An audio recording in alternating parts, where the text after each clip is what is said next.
This project is part of a three-phase plan for facilities that our Board of Education put together shortly after our superintendent came here 4 years ago.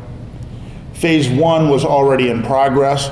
That was the purchase of 78 acres in Conway Farms, which we now refer to as the East Campus, along with the construction of Middletown Prairie Elementary School and Administrative Center.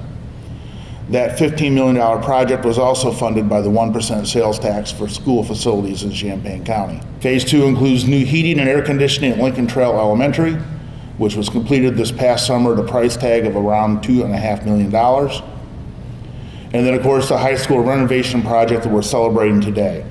The last part of Phase 2 is the relocation of first and second grades to the East Campus.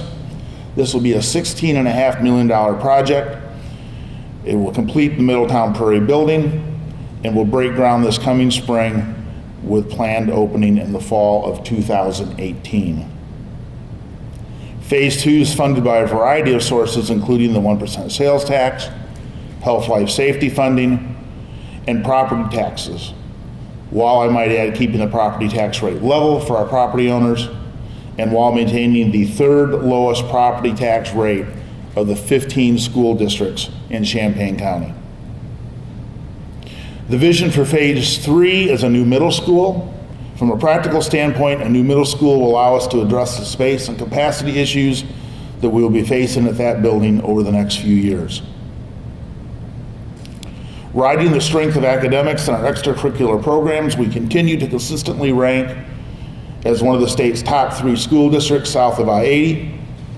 Our lowest scores on those rankings continue to be in facilities. We're working hard to address the facility concerns while never turning our focus away from academics and fiscal responsibility.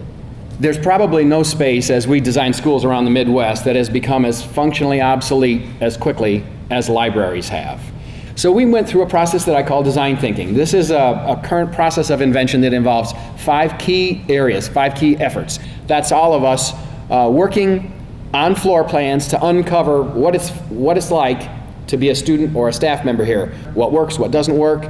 We would record all these things on floor plans we called graffiti maps and gave us some really wonderful insights. Then it was time to go through a hack. We put up partitions. They were temporary partitions and it wasn't finished construction, but it was good enough to allow us to understand how the space would function, how it would feel. So the prototype was built. The upper left, what you see is craft paper. That's paper with sticky notes. That's to get real-time feedback so that as students and teachers, staff are using the space, we can capture their thoughts. And then it's time to test. Students seem to immediately understand what to do in the space. We didn't need to explain anything. Students wanted to see things that were there for learning. If they saw a big screen that didn't look like it had an educational component, they were quick to be critical and say, that's not something that's necessary. So it was a maturity that I hadn't expected.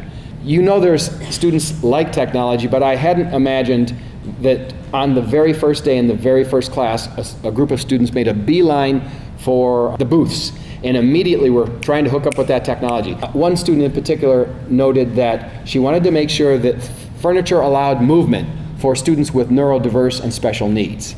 You know, this is really a learning commons, and it's now connected to the larger commons, all with a ramped up and more highly effective educational purpose and utilization. We're in a really exciting time right now in history where the way we work is changing daily. And work used to be defined as a place you go, and now it's a task you do, and you can work from anywhere. And the school's vision to realize that and to start to teach our kids to embrace learning that way, so when they get into the real world and are working, that this technology is not foreign to them. He showed an example, one of those pictures of having a remote expert come in, let them ask questions directly to a police officer or a welder or a physician is fascinating, right? And this opportunities that kids wouldn't get if this wasn't available to them. Thank you so much for being here today. We're excited to showcase this project. We appreciate all of you who played a role in making this possible, and those of you from the community that are here to help celebrate with us today. Enjoy the rest of the program. Thanks for being here.